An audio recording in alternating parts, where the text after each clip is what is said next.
Hi, welcome to Q's Kitchen. Today we are going to make the easiest and best crock pot roast ever.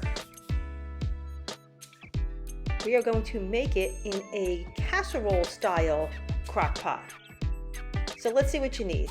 A casserole crock pot, 2 to 3 pounds of boneless chuck roast, some baby carrots, and a packet of dry onion soup mix. So what is a casserole style crock pot?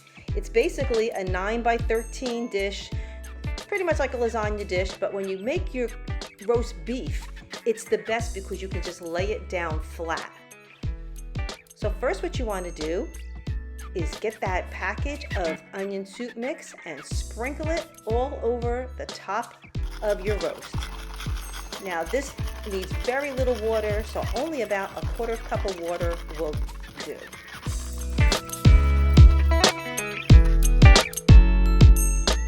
Now you want to take your baby carrots and place them all around the outside of the roast.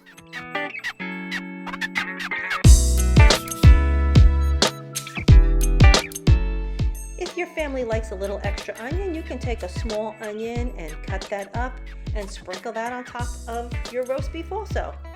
But it's not necessary, but if you like it, go ahead and do it.